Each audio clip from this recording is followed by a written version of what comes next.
बिल्कुल सीएनबीसी आवाज़ के सोर्सेज के अनुसार देखें तो लेंसकार्ट में कल एक ब्लॉक डील हुई थी और जल्द एक बड़ी ब्लॉक डील फिर से होने की उम्मीद यहां पर आती हुई नजर आ रही है। 2800 से 2900 करोड़ तक की डील वैल्यू यहां पर देखने को मिल सकती है।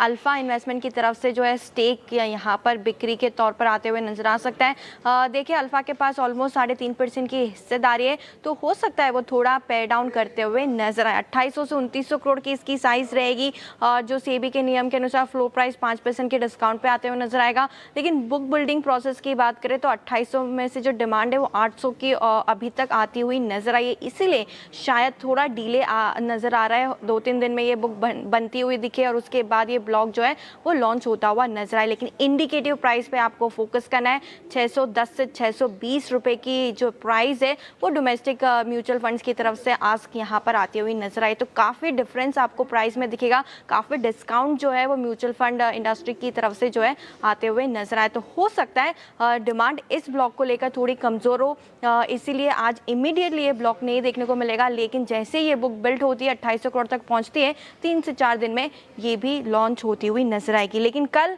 जो ब्लॉक डील हुई थी उसमें आसानी से म्यूचुअल फंड और जो डोमेस्टिक म्यूचुअल फंड से एफआईआई उनकी तरफ से खरीदारी देखने को मिली। लाइट बल्ब ने ऑलमोस्ट 4.5 करोड़ शेयर्स जो है वो बेचे थे। 641 का प्राइस देखने को मिला था। टोटल डील की वैल्यू देखें तो 2900 करोड़ के आसपास की थी, जिसमें आपको सारे प्रोमिनेंट एफआईआई और डीआईआई जो है दोनों नजर आएंगे खरीदारी के तौर पर। सोसाइटी जनरल, गोल्डमैन सैक्स, Motilal Oswal mutual fund, NPS trust, HSBC, HDFC mutual fund जैसे नाम आपको खरीदारी के लिस्ट में दिखेंगे। तो नजरें डेफिनेटली लेंसकार्ट पर रहने वाली है। एक ब्लॉक ऑलरेडी हो चुका है और दूसरी की तैयारी जो है वो शुरू हो चुकी है। मीशो, कल ये स्टॉक भी फोकस में था। कल हमने बताया था कि यहाँ पर भी ब्लॉक डील देखने को मिल सकती है और वही प्ले आउट होते हुए देखा। ब्लॉक विंडो में पूरी की पूरी डील हुई और 200 रुपए के भाव पे ऑलमोस्ट 4.25 करोड़ शेयर्स जो है वो एक्सचेंज होते हुए दिखे। अब इसमें भी जो बायर्स की लिस्ट है वो काफ़ी इंटरेस्टिंग है। सारे प्रोमिनेंट एफआईआई और डीआईआई आपको नजर आएंगे।